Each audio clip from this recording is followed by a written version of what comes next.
பைத்தியக்காரனா நீ? நெதன்யாகுவை திட்டி தீர்த்த ட்ரம்ப். இஸ்ரேல் செய்த வேலையால் ஈரான் எடுத்த முடிவு. மத்திய கிழக்கு பகுதியில் போர் நிறுத்தம் அறிவிக்கப்பட்ட பின்பும் லெபனான் மீது இஸ்ரேல் நடத்தி வரும் தொடர் அதிரடி வான்வழி தாக்குதல்கள் தற்போது எல்லையை கடந்து லெபனான் தலைநகர் பெய்ரூட்டை சென்றுள்ளது. இது ஈரானுக்கு பெரும் கோபத்தை ஏற்படுத்தியுள்ளது மட்டுமல்லாமல் அமெரிக்கா மற்றும் இஸ்ரேல் ஆகிய நாடுகளின் தலைவர்களுக்கு இடையே முரண்பாடு ஏற்பட்டு நட்பு முறியும் அளவிற்கு சென்றுள்ளது. அமெரிக்க அதிபர் டொனால்டு ட்ரம்ப் இஸ்ரேல் பிரதமர் பெஞ்சமின் நெதன்யாகுவை தொலைபேசியில் கடுமையாக திட்டியுள்ளார். நீ என்ன செய்கிறாய் என்று கோபத்துடன் கேட்ட ட்ரம்ப் நெதன்யாகுவை பைத்தியக்காரனா நீ என்று அழைத்ததாக வெளியான செய்திகள் சர்வதேச அளவில் பெரும் பரபரப்பை ஏற்படுத்தியுள்ளன. லெபனான் மீதான இஸ்ரேலின் தாக்குதல்கள் காரணமாக ஈரான் அமெரிக்காவுடனான பேச்சுவார்த்தைகளை முழுமையாக நிறுத்தப் போவதாக எச்சரித்துள்ளது. இந்த நிலையில் ட்ரம்ப் நெதன்யாகுவை நேற்று இரவு அழைத்து பேசினார். இந்த உரையாடலில் ட்ரம்ப் மிகுந்த கோபத்துடன் இருந்ததாகவும் இஸ்ரேலின் அதிகப்படியான இராணுவ நடவடிக்கை உலகளவில் இஸ்ரேலுக்கு எதிரான கோபத்தை அதிகரிப்பதற்கு ட்ரம்ப் குற்றம் சாட்டினார்.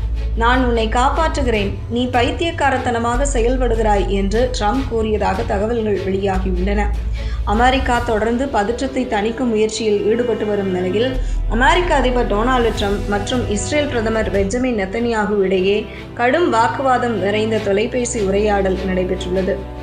அந்த உரையாடலின் போது லெபனானில் இஸ்ரேல் மேற்கொண்ட சமீபத்திய இராணுவ நடவடிக்கைகள் தொடர்ந்து நீடித்தால் சர்வதேச அரங்கில் இஸ்ரேல் தனிமைப்படுத்தப்படும் என ட்ரம்ப் எச்சரித்ததாக தகவல்கள் தெரிவிக்கின்றன. இஸ்ரேல் தாக்குதலால் கோபமடைந்திருந்த ட்ரம்ப், நீ முற்றிலும் பைத்தியக்காரத்தனமாக நடந்து கொண்டு இருக்கிறாய்.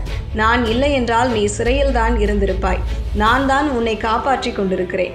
இப்போது அனைவரும் உன்னை வெறுக்க துவங்கியுள்ளனர். இந்த சம்பவங்களால் இஸ்ரேலையும் அனைவரும் வெறுக்கிறார்கள் என்று கடுமையாக பேசியதாக ஊடகங்கள் குறிப்பிட்டுள்ளன. உரையாடலின் ஒரு கட்டத்தில் நெதன்யாகுவை நோக்கி ட்ரம்ப், நீங்கள் என்ன செய்து கொண்டிருக்கிறீர்கள் என்று சத்தமாக கேட்டதாகவும் தகவல் வெளியாகியுள்ளது. இந்த போன் கால் தொடர்ந்து இன்று காலை லெபனானில் இருந்து இஸ்ரேலை நோக்கி 2 ஏவுகணைகள் ஏவப்பட்டன. இதனால் இஸ்ரேல் படை அவற்றை வெற்றிகரமாக வானிலேயே தடுத்து அளித்துள்ளது. இந்த ஏவுகணை மூலம் வடக்கு இஸ்ரேல் பகுதிகளில் அவசர எச்சரிக்கை ஒலிகள் முழங்கின. இருப்பினும் எந்த உயிரிழப்போ அல்லது பெரிய சேதமோ ஏற்படவில்லை. இந்த சம்பவம் இஸ்ரேல் லெபனான் எல்லையில் அமைதி முயற்சிகளுக்கு புதிய சவாலை ஏற்படுத்தியுள்ளது.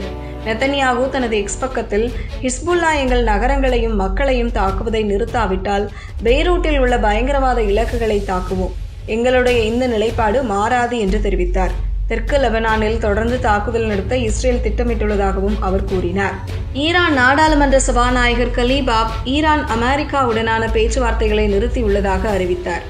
இஸ்ரேல் லெபனானில் தனது போர் குற்றங்களை நிறுத்தாவிட்டால் ஈரான் பேச்சுவார்த்தை மட்டுமல்ல இஸ்ரேலுக்கு எதிராக உறுதியாக நிற்கும் என்று அவர் எச்சரித்தார். இந்த மோதல் தொடர்ந்தால் ஹார்முஸ் ஜலசந்தி உள்ளிட்ட முக்கிய எண்ணெய் போக்குவரத்து வழிகள் பாதிக்கப்படலாம். இது உலக அளவில் எண்ணெய் விலை உயர்வுக்கு வழிவகுக்கும்.